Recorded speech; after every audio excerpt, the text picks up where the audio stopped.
WhatsApp guys, it's me Afsan Ashik. আর আজকে আপনাদেরকে দেখতে দেখতে আরও একটি নতুন ভিডিও নিয়ে হাজির হলাম আপনাদের সামনে। চলুন তাহলে আজকে নতুন ভিডিও আপনাদেরকে দেখায় আসি। তবে আজকে একটা জেনে রাখবেন যে আজকে নতুন ভিডিওটা আপনাদেরকে খুবই চমক দেবে, যে চমকটা এর আগে হয়তো আপনারা দেখেননি।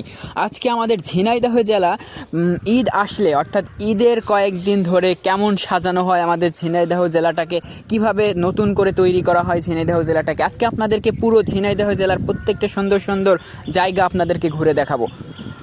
আমি যখন রাতে বের হলাম ঝিনাইদহ জেলায়, তখন আমাকে সত্যিই ঝিনাইদহ জেলার সৌন্দর্যটাকে আমাকে মুগ্ধ করলো।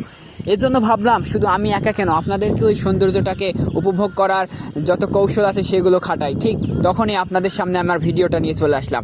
প্রথমে আমি ওয়াজের আলী স্কুল অ্যান্ড কলেজ ময়দানে এসে দেখি এত সুন্দর করে সাজানো হয়েছে। বেশ কয়েক বছর ধরে আমাদের ঝিনাইদহ ওয়াজের আলী স্কুল অ্যান্ড কলেজকে সুন্দর করে সাজানোর পাশাপাশি ঈদের দিনের নামাজের জন্য উপরে যে ছাদের মতো করে দেয়া এবং বাঁশ দিয়ে সব কিছুকে ঘিরে দেওয়া এবং সাথে ফ্যান দেওয়া, প্রত্যেকটা জিনিস এত সুন্দর করে আমাদের ঝিনাইদহ এই ঈদগাহ ময়দানটা, ঝিনাইদহ ওয়াজের আলী ঈদগাহ ময়দানটা সাজানো হয়, যা সত্যি মনোমুগ্ধকর। আর এবার তো আরও অত্যন্ত আকর্ষণীয়, কেননা আপনারা দেখতে পাচ্ছেন যে আমাদের ঝিনাইদহ জেলাতে সুন্দর, আকর্ষণীয়, মনোরম এবং অত্যন্ত ভালো করে লাইটিং সজ্জা করা হয়েছে, যে লাইটিং সজ্জাটা দেখতে অত্যন্ত চমৎকার লাগছে। তো আমি বেশ কিছুক্ষণ ধরে এই ওয়াজের আলী স্কুল গেটের সামনে আমি দাঁড়িয়েছিলাম, কেননা এই লাইটিংটা সত্যি অন্যান্য বারের থেকে এবারের লাইটিংটা একটু আকর্ষণীয়। কেন আকর্ষণীয় আমি আপনাদেরকে সেটা বলবো। যেমন কিছু বাতি দেওয়া হয়েছে, যে বাতিগুলো ফানুসের মতো, যে আস্তে আস্তে উড়ে যায়, কিন্তু এগুলো ফানুস না, এগুলো উড়ে যাবে না। কিন্তু এই যে ফানুসের মতোই তৈরি করা এই বাতিগুলো দেখতে এতটাই সুন্দর, যে সৌন্দর্যটাকে আপনাকে সত্যি মুগ্ধ করবে। তো আমি বেশ কিছুক্ষণ ধরে এই সৌন্দর্যটাকে দেখছিলাম, যে ফানুসের মতো যে বাতিগুলো এখানে দেওয়া হয়েছে, সেই বাতিটা সত্যি মানে আপনাকে ভালো লাগা, একটা মনের মধ্যে একটা আলাদা ফিল কাজ করবে। মানে বিভিন্ন এক এক সময় এক একটা কালারের মতো এখানে লাগছে। দূর থেকে দেখলে আপনাকে বাতিটা একরকম লাগবে, কাছে এসে দেখলে ঠিক অন্যরকম লাগবে। এভাবে এই বাতিগুলো মানে সত্যি অসাধারণ লাগছে। যদিও আমি বলবো না যে রাজশাহীর মতো সৌন্দর্য আমাদের ঝিনাইদহ জেলা, এটা বলবো না। তবে আমাদের ঝিনাইদহের মেয়ের একটা কথা বলেছিলেন যে আমি ঝিনাইদহ শহরকে তিলোত্তমা শহর গড়ে তোলার জন্য সর্বোচ্চ চেষ্টা করব, তবে আপনাদেরকে পাশে থাকতে হবে। ঠিক তারই নমুনা আমি এখানে দেখতে পারছি। তো রাজশাহীতে কি হয়, আমি রাজশাহীতে যে কয়েকবার গিয়েছি, তো রাজশাহীর সবথেকে বড় সৌন্দর্য হলো লাইটিং। আপনি যদি রাজশাহীর প্রত্যেকটা জেলাতে, প্রত্যেকটা রাস্তায় যান, আপনি যে রাস্তায় যাবেন না কেন, আপনার মনে হবে না যে আপনি আমাদের বাংলাদেশে আছেন, আপনি ভাববেন যে আমরা বিদেশের কোনো একটা জায়গাতে আছি। এত সৌন্দর্য, এত ভালো করে লাইটিংগুলো করা, মনে হয় আমি দিনের বেলা, রাত এবং দিনকে পার্থক্য করা খুব কষ্ট হয়ে যায়। তো যে কথা বলছিলাম, আমি ওয়াজের আলী স্কুলের গেট শেষ করে আমি আসলাম আমাদের পুরাতন ডিসি কোর্টের সামনে। তো পুরাতন ডিসি কোর্টের সামনে এসে আমি আরও একটু অবাক হলাম যে প্রত্যেকটা গাছে গাছে লাইটিং করা হয়েছে। আর সাধারণত একটা গাছে যখন লাইটিং করা হয়, সেই লাইটিংটা সত্যি অসাধারণ চমৎকার লাগে। আর আমাদের পুরাতন ডিসি কোর্টের সামনে যতগুলো গাছ আছে, প্রত্যেকটা গাছে লাইটিং প্লাস ফানুসের মতো ওই লাইটগুলো এখানে দেওয়া হয়েছে, যা সত্যি অসাধারণ লাগছে। মানুষ ঈদের কয়েকদিন আগে থেকে এবং কয়েকদিন পর এই লাইটিংগুলো থাকবে, মানুষের মধ্যে আলাদা ভালো লাগা কাজ করার জন্য এটা করা।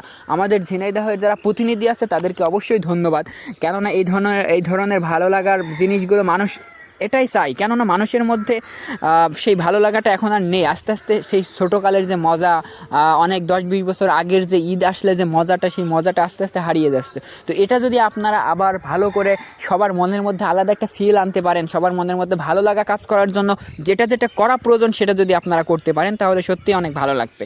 তো আমি পুরাতন ডিসি কোর্টের সামনে প্রত্যেকটা গাছে দেখলাম যে সৌন্দর্য, প্রত্যেকটা গাছে সুন্দর করে লাইটিং করে দেখতে চমৎকার দেখা যাচ্ছে। আপনারা ক্যামেরায় যতটা দেখতে পাচ্ছেন, ক্যামেরায় কতটা সুন্দর লাগছে আমি বলতে পারছি না, তবে বাস্তবতা অনেক সুন্দরের থেকে। কেননা এখানে ফানুসের মতো যে লাইটটা প্রত্যেকটা গাছে গাছে দেওয়া হয়েছে, এটা মানে সত্যি চমকপ্রদ। এক একটা সময় এক একটা আলো হচ্ছে, দেখতে ভালো লাগছে, মনের মধ্যে একটা আলাদা ভালো লাগা কাজ করছে। সবাই দেখছে, পাশ দিয়ে যারা যাচ্ছে, আস্তে আস্তে যাচ্ছে লাইটিংগুলো দেখতে দেখতে, তাদেরও মনের মধ্যে যে না, ঈদ এসেছে এবং এই ঈদের যে সৌন্দর্য, সেই সৌন্দর্যটাকে সবার মাঝে ছড়িয়ে দিয়ে ঈদের যে আনন্দটা, এই আনন্দটা মানে ভাগাভাগি করে একসাথে মজা করা। তো অনেকেই বসেছিল এখানে। তো বসে থাকার পরে আপনার লাইটিংগুলো দেখছিল, লাইটিংয়ের নিচে এসে বসছিল, মানে সবার মধ্যে একটা আলাদা ভালো লাগা কাজ করছিল, যার কারণে সবাই একই সাথে বসে আড্ডা দিচ্ছে, গল্প করছে, মজা করছে।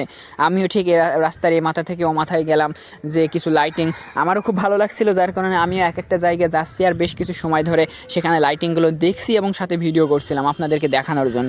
প্রত্যেকটা শহর যদি এমন হয়, প্রত্যেকটা শহরকে যদি এভাবে লাইটিং করে আলোকসজ্জা করে মানুষের মনের মধ্যে আলাদা একটা ভালো লাগা কাজ করানো যায়, তো একটা ভালো কথা। এর মধ্যে কিন্তু আমি আপনাদেরকে কিছু আম দেখিয়েছি, মানে ওই লাইটিংয়ের নিচে কিছু আম বিক্রি করছিল, যার কারণে দেখানো।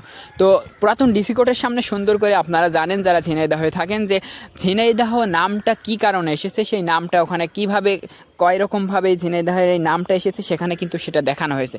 তো আমি ঠিক সেটাই আপনাদেরকে দেখাচ্ছিলাম। প্রথমে আমাদের ঝিনাইদহের ইতিহাসের যে নামটা ঝিনাইদহ কীভাবে হলো এটা একটু বলি আপনাদেরকে।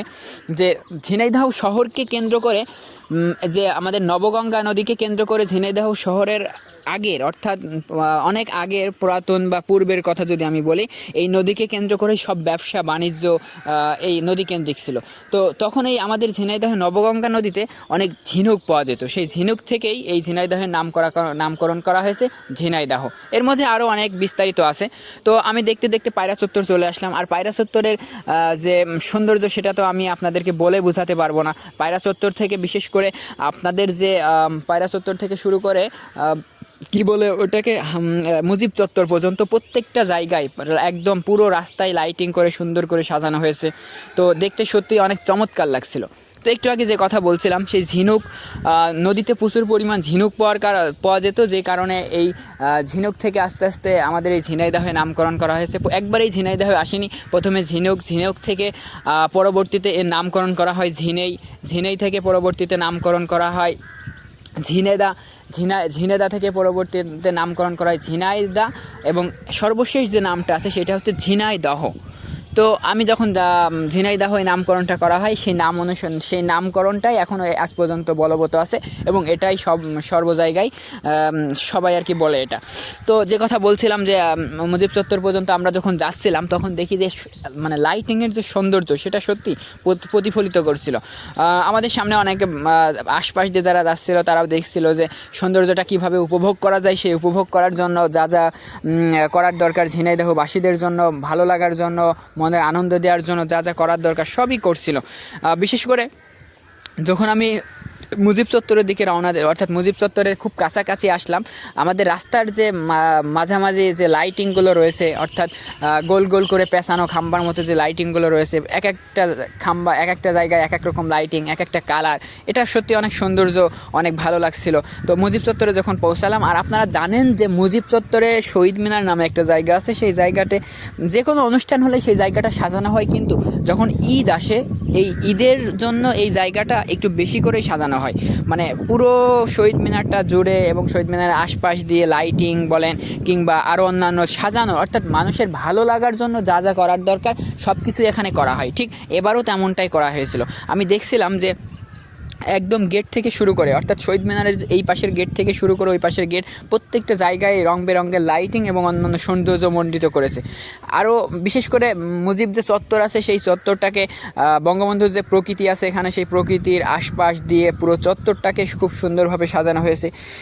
আমাদের বঙ্গবন্ধুর কথা যেহেতু চলে আসলো, একটু বলি যে সত্যি একটা দেশকে স্বাধীন করা কিন্তু কোনো সহজ ব্যাপার না। আমি কারোর পক্ষ নিয়ে এখানে কথা বলছি না, কিন্তু একটা বিষয় কি যে একটা দেশ যখন স্বাধীন করা হয় তখন এর পিছনে অনেক কাহিনী, অনেক কিছু থাকে, যেটা আসলে আপনি হয়তো ওইভাবে বুঝতে পারবো না, কেন আমরা সেই সময় ছিলাম না, যার কারণে আমরা হয়তো বুঝতে পারবো না, কিন্তু বাস্তবতা কিন্তু অনেক কঠিন। তো দেখতে দেখতে এরপরে আমরা চলে আসলাম আমাদের আরাপপুরে যাওয়ার জন্য, যে একটা ব্রিজ বাঁধে, সেই ব্রিজ। আমি একটু বলি যে আমাদের ঝিনাইদহ জেলার প্রত্যেকটা ব্রিজকে আলোকিত করা হয়েছে ঠিক এভাবে, এর আগে আমরা কখনো দেখিনি। ব্রিজ পার করে আমরা আবার চলে আসলাম ঝিনাইদহ আরাপপুরে। এর আগে আমরা দেখেছি যে আরাপপুর পুরো চত্বরটাকে প্রত্যেকটা জায়গায় লাইটিং করা হয়েছে, প্রত্যেকটা জায়গায় সাজানো হয়েছে সুন্দর করে। তো এই সাজানোর ফলে মানে আমাদের ঝিনাইদহ জেলার এক কথায় প্রত্যেকটা জায়গাকেই এত ভালো করে সাজানো হয়েছে যে আপনি যেখানেই যাবেন, যে চত্বরেই যাবেন, আপনাকে আলাদা করে মানে মনোমুগ্ধ তো করবেই, পাশাপাশি আপনাকে আরও ভালো লাগা কাজ করবে। তো এরপরে আমরা আরাপপুর ব্রিজে চলে আসলাম। সেই ব্রিজটাকে একটু আগে যে কথাটা বললাম যে প্রত্যেকটা ব্রিজটাকে এত সৌন্দর্যমণ্ডিত করা হয়েছে, ঠিক তার মধ্যে আরাপপুর ব্রিজটা অন্যতম। এই ব্রিজটাও দেখতে অনেক ভালো লাগছিল। আর এখানে রাতের বাতাস, এই গরমের মধ্যে আপনি যদি এই ব্রিজের উপর দাঁড়িয়ে থাকেন তাহলে তো কোনো কথাই নেই।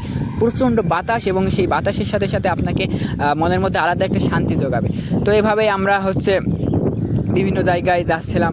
এরপরে হঠাৎ করে মনে হলো যে পৌরসভাটাকে যদি একটু ভিডিও করি। পৌরসভাটাকে এত সুন্দর করে সাজানো হয়েছে, প্রতিবারই এটা সাজানো হয়, এবারও তার ব্যতিক্রম কিছু নয়। তবে এবার সাজানোটা একটু আলাদা, একটু বেশি সৌন্দর্যমণ্ডিত। প্রত্যেকটা জায়গাকে প্রত্যেকটা জায়গার সাথে মিল রেখে এবার সাজানো হয়েছে, একই ধরনের একই কোয়ালিটির প্রত্যেকটা মুহূর্তে দেখছি।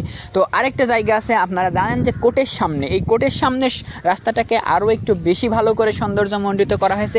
দুই পাশে যে খাম্বাগুলো দেওয়া হয়েছে সেই খাম্বায় চমৎকার চমৎকার লাইটিং তৈরি করে ওই মুজিব চত্বর পর্যন্ত, পায়রা চত্বর থেকে মুজিব চত্বর পর্যন্ত যে লাইটিংগুলো করা হয়েছিল ঠিক একই রকম লাইটিং আমাদের এখানে, কিন্তু রাস্তার দুই পাশে, এটা রাস্তার মাঝখানে না, রাস্তার দুই পাশে এত সৌন্দর্য করে করা হয়েছে যা সত্যি অনেক ভালো লাগছে।